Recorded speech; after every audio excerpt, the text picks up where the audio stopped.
si conseguirá el Madrid convencer a Mbappé, que ya está convencido. Et qu'il est écrit qu'il sera un jour joueur du Real Madrid. Tout le monde ne pense qu'à Mbappé ici en Espagne.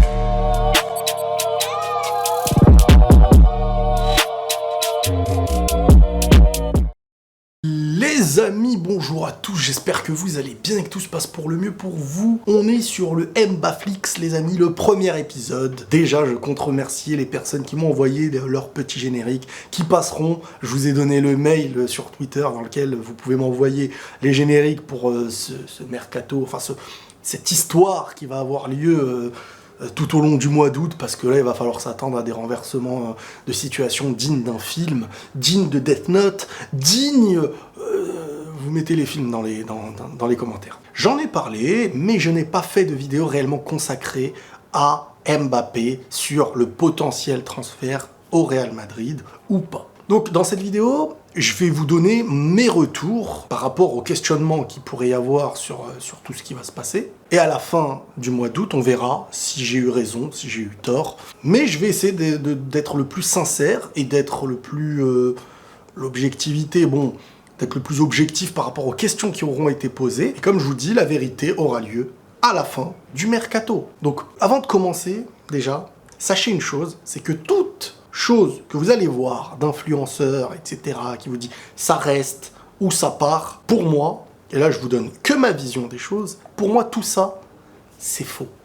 Quand je dis c'est faux, c'est qu'on peut pas dire il reste, on peut pas dire il part. Jusqu'au mois d'août, on ne pourra pas être certain d'un de ses choix. Rien n'est fait jusqu'au mois d'août. Maintenant, je vais aller dans les questions qui m'auront été posées par rapport à tout ça. Et on va prendre les choses dans l'ordre. La personne me demande, parce que là, il y a une information actuellement, enfin, information, hein, comme tous les jours, une qui va là dans le sens et une autre qui va dans l'autre, comme quoi Florentino Pérez aurait dit qu'il ne recruterait rien cet été. Moi, je vous le dis tout de suite, les gars, arrêtez de croire à toutes ces infos qui viennent comme ça, qui viennent et qui partent, qui viennent et qui partent. Moi, ce que je vous dis, je pense clairement que le Real Madrid ne va pas faire la démarche en premier. Le Real Madrid n'a pas, et surtout Florentino Pérez, il n'a aucun intérêt à venir heurter les Qataris, etc. Alors que lui-même, il y a de très bons liens au Qatar et tout. Actuellement, pour moi, ce qui doit se faire, c'est au niveau de Kylian. C'est au niveau du PSG.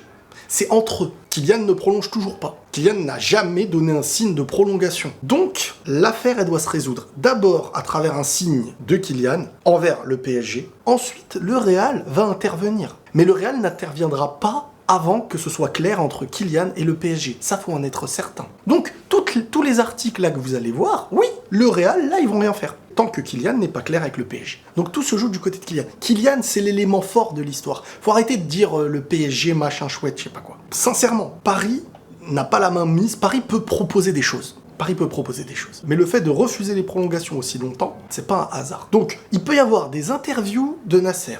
Il peut y avoir des interviews de n'importe qui, ou des annonces officielles qui n'en sont pas, que Kylian n'a toujours pas prolongé son contrat avec le PSG. Et que s'il décide de partir, ce sera soit cette année, soit en janvier prochain, soit au mercato d'été prochain. C'est lui qui décide. Donc la question qui est posée, la première, c'est qu'est-ce que Florentino Pérez doit faire avec l'argent? Acheter, en ajoutant de l'argent, un attaquant comme Mbappé ou Haaland, le Real, ils ont l'argent pour Mbappé. Tout ce que vous allez entendre en mode je sais pas quoi, encore une fois, le Real a l'argent pour Mbappé. Deuxièmement, acheter un défenseur central, ou troisièmement, économiser. Acheter Mbappé cet été. Cet été, de préférence, pour que ça y est, la pente elle remonte et tu envisages d'autres projets l'année prochaine. Si le PSG décide de le laisser partir libre si Mbappé s'en va, chose que je trouve incohérent, même si il voudrait peut-être aller au bout et essayer de mettre la pression, j'en sais rien. Et si Mbappé est fixé dans sa tête, Paris ne pourra rien faire. Donc, quoi qu'il arrive, acheter Mbappé cet été. Le meilleur truc, c'est de le prendre cet été. Après, si le PSG ne le laisse pas cet été, c'est plus Mbappé le problème, parce que tout le monde lui tombe dessus en mode il respecte rien et tout, mais peut-être qu'en interne, à refuser une prolongation, est-ce que ce n'est pas aussi un signal ou une réponse? Donc c'est facile de lui tomber dessus en disant ouais machin, mais si lui il veut s'en aller, il veut, ça y est, il a fait ce qu'il a fait avec Paris, et il veut aller dans un autre club. On peut pas le forcer. Sinon, il aurait prolongé. Donc si lui veut partir et que le club dit non, tu restes, bah, peut-être que la faute là, elle est plus de Mbappé en fait. Le Real doit-il réellement construire son équipe autour d'Mbappé? Ouais. Et c'est ce qui va plaire, je pense, à Mbappé en fait. C'est ce qui va lui plaire parce que en venant au Real Madrid, déjà, faut savoir que parce que plein de gens, ils n'arrivent pas à comprendre un truc, c'est à croire que pour certains, il y a que leur équipe qui se construit, il y a que leur équipe qui peut se construire, il y a que leur équipe qui va avoir des fins de cycle et des débuts de cycle. Le Real, non. Qui est la meilleure équipe du début de l'histoire jusqu'à maintenant? C'est qui? C'est le Real. Qui a le plus de Ligue des Champions? C'est le Real. Qui a gagné le plus de Ligue des Champions sur les 6 dernières années, voire les 10 dernières années? C'est le Real. Donc, forcément, à la fin de quand t'es là-haut, à part si tu veux gagner toutes les Ligues des Champions toutes les années, qu'à un moment donné le foot n'existe plus et qu'il n'y a qu'un club, c'est pas possible. Forcément, c'est le Real. Les ballons d'or, dernièrement, globalement, c'est Real, Barça, Ronaldo, Messi. Où étaient les plus grands joueurs des dernières années au Real et au Barça? Quels sont les endroits les plus faciles, honnêtement, pour être vu mondialement et reconnu comme un grand joueur mondialement, comme les meilleurs? Ça a été où? Ça a été dans les clubs comme le Real et le Barça. Et donc, arriver au Real Madrid avec Mbappé, qui va être la nouvelle star du club, te permet derrière de reconstruire autre chose et de redevenir hyper compétitif. Donc bien sûr qu'ils doivent construire autour. Il faut retrouver ce qu'on avait connu à l'époque où c'était très compliqué, que Ronaldo venait d'arriver. Bah voilà, ça y est, t'as un élément et tu construis autour. Il est jeune, il y a l'avenir, et tu reconstruis. Fin d'un cycle qui commence à en devenir un nouveau début. Et pour arriver à être un nouveau début de cycle, je sais pas, moi, je vous prends l'exemple de Ronaldo quand il vient au Real et qu'il avait tout avec Manchester. Il avait tout avec Manchester, il avait gagné, il avait son ballon d'or, et il va dans une équipe moins forte. Et tout le monde aurait pu dire, mais pourquoi il va là-bas? Parce que, à un moment donné, aller au Real Madrid ou au Barça, et personne aujourd'hui ne peut dire, oui, mais c'est fini parce qu'on ne connaît pas le futur.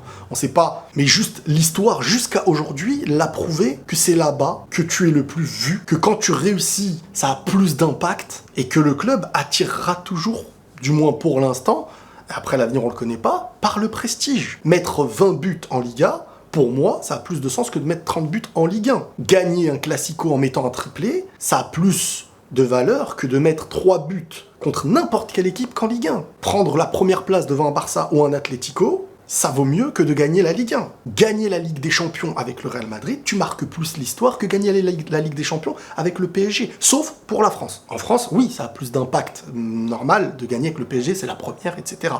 Mais Porto, quand il gagne avec Deco, les gens se disent pas Deco, historique, machin... Oui, pour Porto, oui. Quand Chelsea gagne la Ligue des Champions, Havertz, il marque des buts importants, mais ça n'a pas ce même impact que si ça avait été fait en finale avec le Real, en demi avec le Real, etc.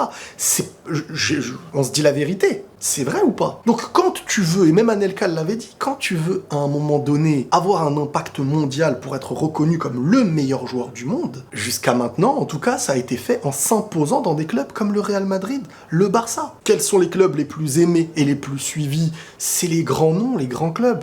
Paris a le temps, Paris est un nouveau club, on va dire, parce que beaucoup disent oui, il a 50 ans et tout, donc d'accord. Mais alors, il lui faudra du temps. Et même si tu as des grands joueurs dans le club, même si tu ramènes plein de grands joueurs, il leur faudra du temps pour arriver à avoir cet impact de...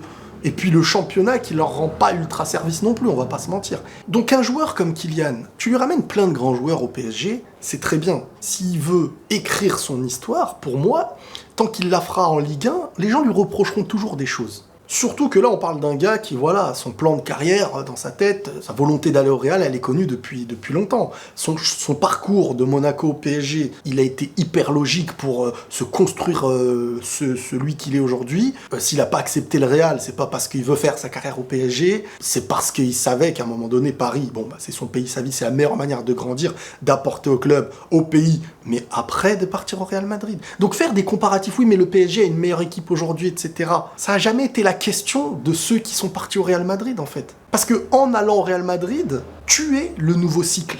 Et en étant le nouveau cycle, comme Ronaldo l'a fait, tu marques l'histoire d'un nouveau club. Tu marques l'histoire du club. Et le club continue de vivre. Parce que, en entendant certains, quand tu regardes le PSG lorsque Mbappé et Neymar arrivent, avant que les deux arrivent, pourquoi ils iraient là-bas alors? Beaucoup de supporters parisiens venaient dire « Oui, mais il vient chez nous, voilà, ils aiment Paris, machin et tout. » D'accord. Alors pourquoi, quand quelqu'un veut aller au Real Madrid, vous vous dites pas « Il aime Paris ». Ben non, il y avait plein d'autres meilleures équipes que Paris à ce moment-là. Donc il faut aussi avoir une cohérence dans le discours. Le mec veut aller au Real Madrid, alors déjà à mes yeux, il va pas chez moins fort en étant au Real. Parce que si demain Mbappé quitte le PSG pour le Real, Moi, je vois une attaque du Real, Benzema, Mbappé.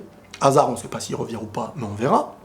T'as énormément de gros remplaçants maintenant qui peuvent rentrer. T'as du Vinicius, du Rodrigo, du Asensio, peut-être du Jovic. T'as un gros milieu, Kroos, Modric, Casemiro, Valverde, Odegaard. Et t'as une défense qui n'a jamais été le point faible depuis longtemps, et même l'année dernière, le considéré comme l'une des meilleures défenses après ce qu'il faisait en Ligue des Champions. Militao, Nacho, Mendy, Alaba, Carvajal, Vasquez.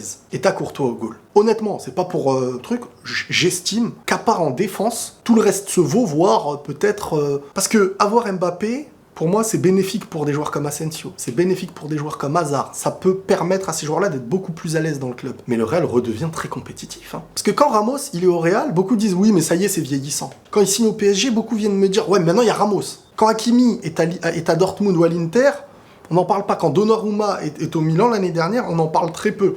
Et quand ça arrive dans leur club, ils te disent ouais, mais voilà, maintenant regardez ce qu'on a et vous ce que vous avez. Mais sauf que si c'était nous qui les avions, vous auriez dit ouais, bon, parce que c'est tellement normal pour un club comme le Real d'avoir ces joueurs-là. Si le Real signait un Wijnaldum, avec tout le respect que j'ai pour Wijnaldum, mais je pense qu'il va énormément aider le PSG, beaucoup auraient dit ouais, bon joueur, mais voilà. Real, machin et tout. Si un Modric venait au PSG, si un Casemiro ou un Kroos venait au PSG, on les aurait mis dans un statut comme waouh, regardez le club maintenant, comment il y a des joueurs. Mais ils sont au Real actuellement. Et pourquoi on les oublie, pourquoi on les zappe? Si en plus tu leur rajoutes un Mbappé devant, moi je vous le dis, c'est Mbappé le chaînon manquant actuel pour la nouvelle montée du club au Real. Parler de projet sportif, moi, je pense qu'il a fait ce qu'il fallait en Ligue 1 et que peu importe, même s'il met 40 buts l'année prochaine, ça aura le même impact que cette année. Mais s'il le fait dans un nouveau championnat, en Liga ou en Première Ligue, c'est pas pareil.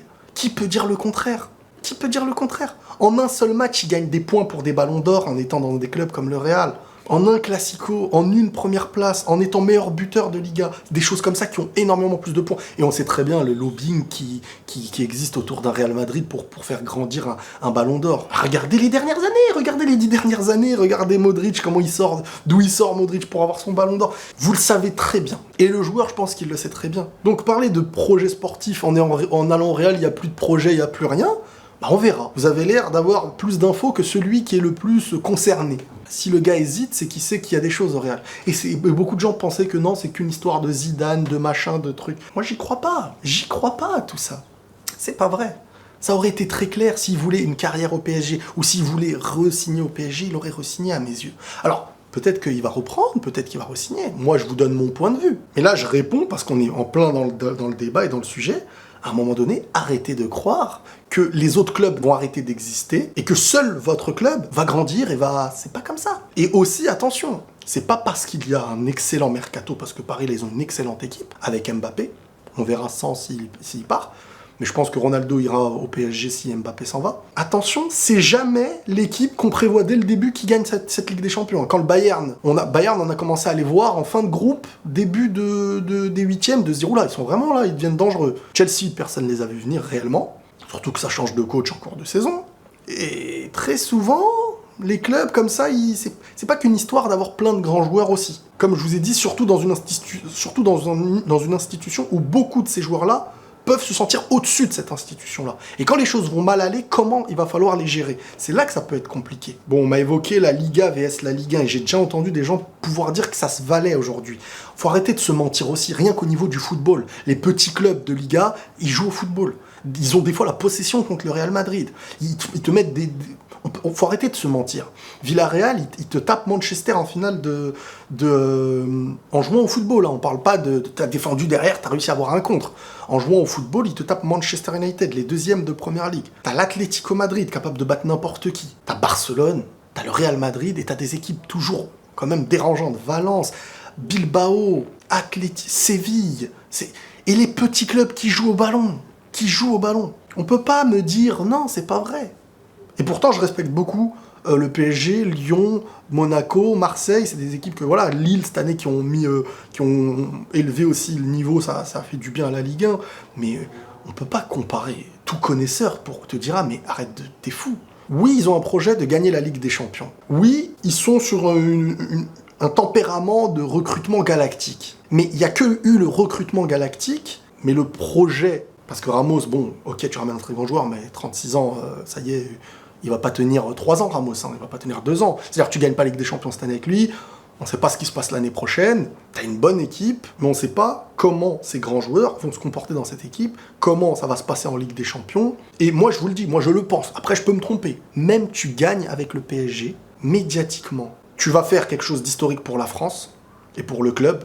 Et c'est pour les supporters, c'est magnifique. Mais ça n'a pas du tout le même impact dans l'histoire que le faire avec le Real ou le Barça, et même s'il y en a beaucoup. C'est l'histoire qui le prouve, c'est pas moi ou je sais pas quoi. Toute petite chose que tu marques au Real Madrid est gravée dans l'histoire. Le premier but de R9 en venant au Real Madrid, le dernier but de Zidane, les buts en finale, et tu peux marquer des buts exceptionnels, mais un but en finale du Real Madrid, ça reste plus dans les mémoires qu'un but de Chelsea en finale.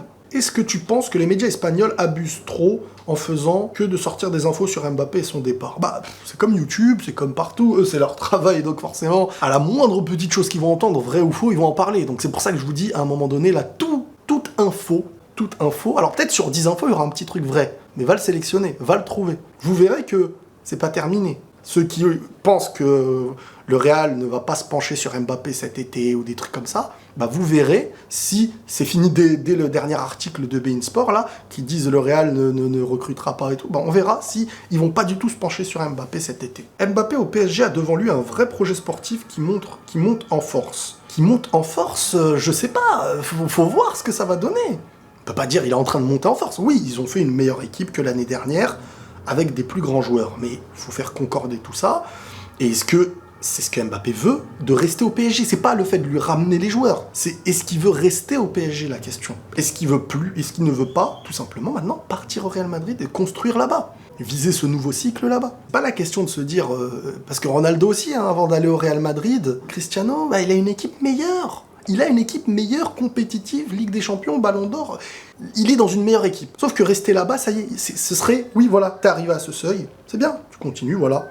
Il y a une avancée qui peut continuer. Et malheureusement, n'en déplaise à des personnes qui ça ne va pas plaire, malgré d'être dans un très bon PSG, il y a une avancée même après ça. Je le vois risquer et venir au Real, sachant que ça ne va plus bien. Si on réfléchit bien, pourquoi ça ne va plus bien? Parce que déjà, premièrement, t'as personne qui marque des buts à part Benzema. En ramenant un mec comme ça, tu deviens plus compétitif. Tu continues d'avancer, le club ne s'arrête pas, tu peux continuer de recruter l'année d'après. Et avec Mbappé, je pense que le Real peut être très compétitif, parce qu'il y a des joueurs autour, faut pas oublier. Ces joueurs que s'ils signaient ailleurs, on aurait dit, même un Asensio, je vous promets que même un Asensio, s'il signait dans un de vos clubs, certains diraient, voilà, là on a un joueur qui a ceci, cela. Alors pourtant, moi Asensio, je le critique. Moi Asensio, je lui rentre dedans. Mais je veux dire, parfois quand c'est des joueurs du Real Madrid, ça devient banal. Et ça, faut arrêter. Un Carvajal, sans blessure, il fait énormément de bien. Bon, on va pas parler de Toni Kroos, Modric, mais si eux, tu leur mets un Mbappé, je vous l'ai dit, et on verra si ça se fait. T'as Mendy, t'as Alaba, ça reste un gros joueur, hein, faut arrêter de se dire je sais pas quoi aussi. Militao, il est dans une grande progression, il est jeune, et Nacho, on verra. On verra Nacho s'il reste sur la même régularité de la fin de saison de l'année dernière. Donc se risquer, est-ce que les plus grands joueurs, est-ce que pour devenir le grand joueur qui veut être, est-ce qu'il doit pas se risquer, entre guillemets? Est-ce qu'il doit pas aller dans un club comme le Real Madrid, qui va se reconstruire parce que c'était la fin d'un cycle? J'estime que ça va passer par le transfert d'Mbappé. C'est ça qui va mettre la remontée. Donc, que ce soit par des joueurs libres, que ce soit par de l'argent qui reviendra, parce que là, le Covid, je pense pas qu'il va avoir lieu jusqu'à 2060, et qu'il n'y a que le PSG, City et Manchester et qu'il n'y a que le PSG et quelques équipes anglaises qui pourront vivre le football et les autres ne vivront pas. Faut arrêter de vivre sur l'année présente. Moi, je préfère vivre sur tout ce qui a été construit jusqu'à aujourd'hui. Je me base sur ce qui a été fait. C'est comme ça que l'histoire, elle existe, en fait. Parce que viser de la théorie sur le futur, ça n'existe pas. Penses-tu que Mbappé doit rester avec ses nouvelles recrues et partir en roi s'il gagne la Ligue des Champions? Moi, je pense que oui, il aurait peut-être pu partir en roi en gagnant la Ligue des Champions avec le PSG, mais déjà, le PSG peut la gagner, je pense, sans lui aussi. Moi, je pense qu'il faut voir en priorité, si t'es le PSG, est-ce que le gars va s'investir à fond, mentalement, et qu'il veut être au PSG actuellement? C'est ça la question.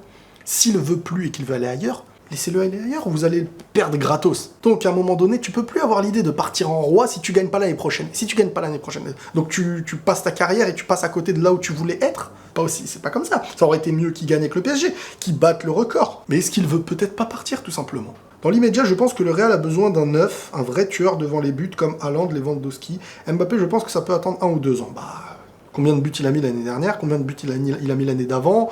Bah non, je pense qu'il suffit de voir le nombre de buts qui a été marqué par Kylian. C'est un mec qui se procure énormément d'occasions, que tu peux trouver dans énormément de situations dans un club comme le Real, avec des passeurs comme au Real, ça peut être parfait. Et un joueur comme Benzema à côté, qui se connaissent maintenant de l'équipe de France en plus de ça. Ce traître, il est véritablement capable de partir gratuit après le chantage qu'il est en train de jouer depuis 1 an et demi. Mais en fait, on dirait que les gens, ils sont dans l'affaire.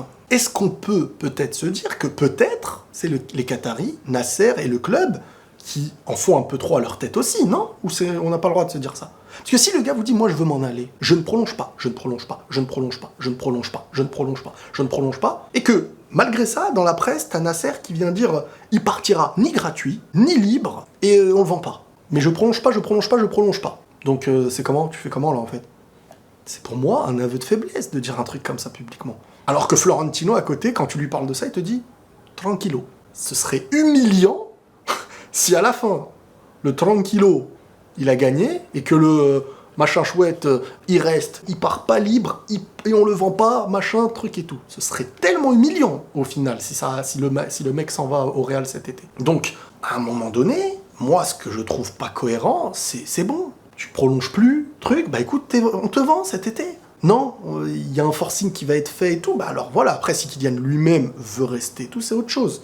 Mais si Kylian voulait rester, et que le PSG est au courant qu'il veut rester, tu dis pas dans la presse un truc pareil, en fait, Nasser. Donc si Mbappé en arrive à partir libre, bah, est-ce qu'au fond, c'est peut-être pas la faute du PSG? Et que si l'équipe, à un moment donné, tu lui ramènes des joueurs, tu lui ramènes tout ça, et lui, il te dit non, mais voilà, moi, je veux pas prolonger, bah, tu lui dis, bah, salut alors. Normalement, c'est ça. Donc tout doit se résoudre en interne entre Kylian et le PSG. Le Real interviendra derrière. Maintenant, penser qu'il ne se passe rien en interne, et que le Real, ils attendent, que le PSG, ils attendent, mais non, je pense que Kylian, là, il est dans une phase où il y a des échanges, une phase où faut arrêter de croire que la vérité n'existe qu'à travers la presse. C'est pas ça. La presse, c'est ce qu'elle arrive à entendre, ou les infos, voilà, d'influenceurs, de trucs, ils mélangent tout, et la moindre petit sous, et puis des fois, il y a des fausses rumeurs aussi. Donc, ça se passe en interne, et ça bouge, et ça doit être très, très mouvementé. Si Mbappé quitte le PSG, Paris doit-il se concentrer à fond sur CR7? Je pense que, clairement, CR7 sera l'élément de l'après Mbappé cette année s'il s'en va. Je l'ai annoncé il y a très longtemps ce truc-là. Si ça se fait, c'est énorme. Bref, les amis, la vidéo est assez longue, on en reparlera bien, mais pour conclure, je pense que c'est faisable cet été. Ça va pas être facile parce que ça ne dépendra pas que de Kylian. Le PSG aura du mal à le lâcher parce qu'il y a la Coupe du Monde au Qatar et ils voudront faire de lui l'image du club et de cette Coupe du Monde au Qatar. Voilà, ils veulent. Pour eux, en fait, c'est vraiment. Ils veulent faire ce qu'ils ont envie et ne pas perdre le moindre petite chose qui leur ferait perdre le moindre petit honneur. Et les Qataris, pour moi, c'est ce qu'ils veulent. Maintenant, si Kylian, il leur confirme clairement que lui, il va s'en aller. Donc, s'il part pas cette année avec l'argent du Real Madrid que Florentino Pérez possède, partira gratuit l'année d'après. Maintenant, les gens diront, vont huer peut-être Kylian, vont truc, sauf que lui, peut-être il veut partir à un moment donné, il a fait ce qu'il avait à faire avec le club. Et derrière, il veut peut-être s'en aller. Après, on verra. On verra. On verra si dans ce que je vous dis, il y a de la vérité ou il n'y a pas de la vérité. D'ici là, il y aura d'autres infos et on va en reparler avec le Mbaflix prochain. Prenez tous soin de vous, les amis, et la paix sur vous.